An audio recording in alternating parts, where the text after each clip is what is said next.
আসসালামু আলাইকুম। সবাই কেমন আছেন? আশা করছি সবাই ভালো আছেন।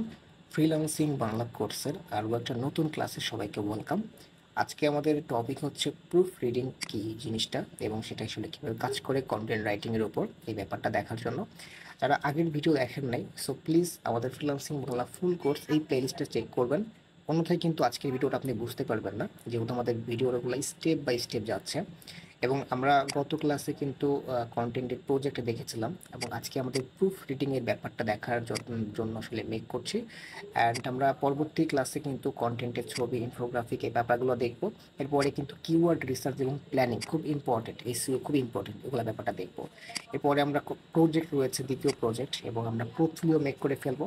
তাহলেই কিন্তু আমাদের কন্টেন্ট রাইটিং স্কিল পুরোপুরি শেষ হয়ে যাবে। এরপরে আমরা হচ্ছে ক্যানভাটা বেসিকটা দেখা দরকার আছে, কারণ আমাদের এটা দরকার হবে। সো এটা আমরা দেখে ফেলবো।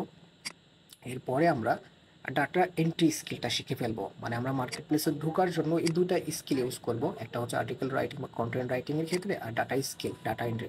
সো এই দুইটা করার পর আমরা মার্কেট প্লেসে কাজ করবো। এর পরবর্তীতে আমরা ভার্চুয়াল অ্যাসিস্ট্যান্ট স্কিল মধ্যে যেগুলো রয়েছে সেগুলো দেখব। এরপরে হচ্ছে ইমেল মার্কেটিং রয়েছে এবং প্লাস টেমপ্লেট রয়েছে, ইনস্টাগ্রাম মার্কেটিং রয়েছে, এই ব্যাপারগুলো দেখে ফেলবো। ঠিক আছে। সো আজকের ক্লাসে আসলে ফেরত যাওয়া যাক, এবং বাদ বাকি ব্যাপারগুলো তো আপনারা প্রথম থেকে শুনেই আসছেন। আমাদের টার্গেটটা আমরা একটা কন্টেন্ট রেখেছি, বেস্ট 3 ট্রাভেল অ্যাপস ফর 2024।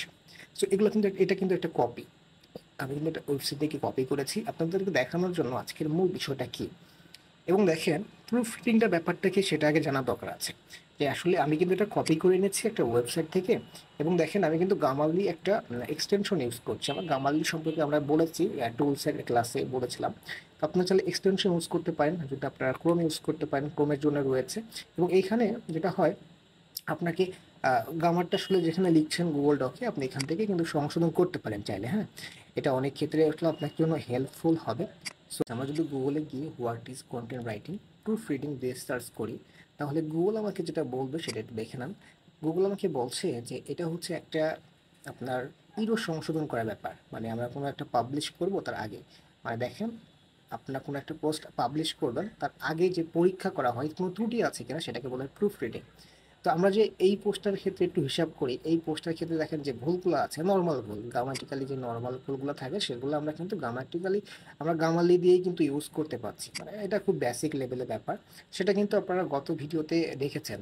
এরপরে কিন্তু আমরা কিন্তু এই টুলসের মাধ্যমে কিন্তু আমরা পরবর্তী কাজগুলো করতে পারবো। সেটা হচ্ছে আমরা হিমিংওয়ে থেকে আমরা কিন্তু দেখতে পারবো যে আসলে রিডিং, মানে রিডেবিলিটি কেমন, সেটা কিন্তু আমাদের গুড আছে। তারপরেও যদি আপনি আরও বেশি আপগ্রেড করতে চান, দেখেন এখানে ক্লিক করলে দেখতে পাচ্ছেন কোথায় আপনার আপগ্রেড করতে হবে, সেই ওয়ার্ডটা চেঞ্জ করে অন্য কোনো ওয়ার্ড, বা আপনি চাইলে এখানে ফ্রেজ ইউজ করতে পারেন। হ্যাঁ, ঠিক আছে, সেটা আমি দেখেছি কুইলবট থেকে কীভাবে ইউজ করতে হয়। তো এই জন্যই বলবো, যারা ভিডিওটা প্রথম থেকে দেখছেন না, প্লেলিস্ট অনুযায়ী দেখেন, তাহলে বিষয়টা ভালো করে বুঝতে পারবেন। তো এখান থেকে আপনি এটা চেঞ্জ করতে পারেন, অথবা কিন্তু এটা খুব মোটামুটি ভালো আছে, তবে আপনি আরও ভালো করতে চাইলে এডিট করতে পারেন। এবং আমরা হচ্ছে প্রো রাইটিং 8 থেকে একটা লাইন নিয়ে আসছি, এবং প্রথম লাইনটা নিয়ে আসছি। আসার পর এই লাইনটা কিন্তু আরও বেশি আপগ্রেড করা যায় প্রো রাইটিং 8 থেকে। সো এটা কিভাবে দেখেন, সাজেশন যখন আপনি সাজেস্ট নেবেন, তখন দেখবেন আপনাকে অনেকগুলো সাজেস্ট করবে, বেস্ট বেস্ট বেস্ট 3টা সাজেস্ট করবে, এখান থেকে আপনি নিতে পারবেন একটা একটা করে। এবং এরকম না যে আপনি পুরো, মানে পোস্টটাই আপনি এভাবে চেঞ্জ করে ফেলবেন, তাহলে কিন্তু মানে চেঞ্জ হয়ে যাবে, অনেক ক্ষেত্রে মিনিংটা আসলে অন্য আসে, তাই না? তো আপনি ট্রাই করবেন যেগুলো নিলে আপনার মিনিংটা চেঞ্জ হচ্ছে না, পাশে একটা ট্রান্সলেট রাখবেন, যাতে করে আপনি বুঝতে পারেন। যদি একটু কম বোঝেন ইংরেজিতে, তাহলে ট্রান্সলেটটা ইউজ করবেন। তো তাহলে আপনি মিনিংটা ধরে রেখে আপনি এভাবে চেঞ্জ করবেন। তবে আমি দেখেন এখানে বেস্ট যেটা হচ্ছে, এখানে মিনিংটা চেঞ্জ হচ্ছে না, সেমটাই থাকছে। আমি আসলে এটা এই জন্য এইভাবে রাখছি, অন্যথায় কিন্তু আমি রাখতাম না। তবে আপনারা ট্রাই করবেন এখান থেকে বেস্ট লাইনটা নেওয়ার। ঠিক আছে। এরপরে দেখেন, এখানে নর্মালি আমরা যে কন্টেন্টটা লিখেছি, এটা আমাদের এখন চেক করতে হবে আসলে গ্রামাটিক্যাল, আসলে এটা প্ল্যাগারিজম, মানে এটাকে বলে এক কথায় চুরি। আপনারা যারা জানেন তারা এই ব্যাপারটা হচ্ছে একটু শিখে নেন। এটা আপনারা হচ্ছে গামালি দিয়েও করতে পারেন। আমরা হচ্ছে গামালি যখন প্লাগারিজম শেখা দিয়েছি, গামালি থেকেও সংশোধন করার সুযোগ আছে। আপনারা অনেকে জানেন যে প্লাগারিজমকে আসলে এক কথায় বাংলা কথায় চুরি বলা হয়, রাইট?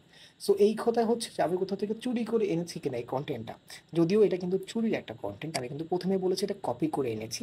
এবং আমি লাস্টে এটাই বোঝানোর জন্য নিয়ে আসলাম যে আসলে এটার মূলত আসলে কাজটা কি।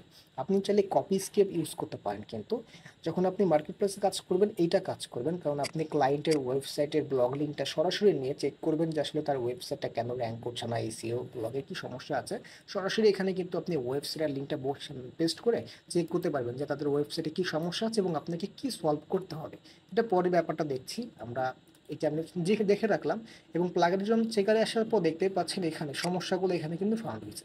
এখানে রিডেবিলিটি ঠিক আছে, গ্রামারটা ঠিক আছে, এবং এখানে পাংচুয়েশন, এখানে দেখেন কয়টা সমস্যা রয়েছে আমার এখানে বলতেছে। ডিটেক্ট 7 রাইটিং ইস্যু, এখানে আপনার যদিও এখানে কপি করা হয়েছে ফাউন্ড পাইছে, এই জন্য কিন্তু প্লাগরিজমটা এখানে ধরে ফেলছে। এবং এই সমস্যার সমাধানগুলো করার জন্য আপনি গামারলি ইউজ না করে ওয়েবসাইটে অনেক ফ্রি ওয়েবসাইট রয়েছে, যেগুলো আপনি ইউজ করে এই প্লাগরিজম চেক করলে আপনাকে লাইনটা ধরিয়ে দেয় এবং সেই লাইনটা আপনি রিরাইট বা একটু চেঞ্জ করে দিলে ঠিক হয়ে যায়। গামারলি প্রিমিয়াম ভার্সনটা লাগে, তো গামারলি আপনার দরকার নাই, আপনি চেক করার জন্য গামারলি ইউজ করতে পারেন, যে সব কিছু ঠিক আছে কিনা এটা চেক করার জন্য গামারলি ইউজ করতে পারেন। এবং আমি যে নেক্সট যে কন্টেন্টটা লিখেছি এইটা কিন্তু ওয়ার প্লাগারিজম ধরবে না, কারণ এটা নিজে লিখেছি, মানে সেই সেম টপিকের উপরে একটু নিজে নিজে ট্রাই করেছি, ওয়ার্ডগুলো চেঞ্জ করে দেওয়ার মতন করে একটু চেঞ্জ করে লিখেছি। আপনার এইভাবে লিখে এগুলোকে আপনি জমা করে রাখেন, যে আমি কন্টেন্ট রাইটিংয়ের জন্য একটা ফোল্ডার ক্রিয়েট করতে বলেছি, সেই ফোল্ডারে জমা করে রাখেন, কারণ আমাদের নেক্সট যে কাজগুলো আসবে যখন আমরা মার্কেট প্লেসে ঢুকে যাবো আপনাদেরকে নিয়ে, তখন কিন্তু এই কাজগুলো অনেক হেল্পফুল হবে। আমি যদিও ওয়েবসাইট নিয়ে মার্কেট প্লেসে কাজ করি, এবং আপনাদের জন্য কিন্তু আমি আমার নতুনভাবে আপনাকে স্টেপ বাই স্টেপ দেখাচ্ছি যে কীভাবে কন্টেন্ট রাইটিং নিয়েও আগানো যায়। কারণ বর্তমানে কিন্তু আমি প্রথম দিনে দেখিয়েছি, বর্তমানে কিন্তু বেশ কিছু ভাগে আপনি যদি কিওয়ার্ড রিসার্চ ভালো মতন করতে পারেন, দেখবেন কম্পিটিশন কিন্তু অনেক কম আছে। তবে এই স্টেপগুলো দেখতে হলে আপনাকে কিন্তু অপেক্ষা করতে হবে। এই জন্য অবশ্যই আমাদের চ্যানেলটি সাবস্ক্রাইব করে পাশে থাকা বেল আইকনটা প্রেস করে রাখবেন, যাতে আপকামিং সব ভিডিওর নোটিফিকেশন আপনার ফোনে চলে যায়। ধন্যবাদ সবাইকে, ভালো থাকবেন, সুস্থ থাকবেন, আসসালামু আলাইকুম।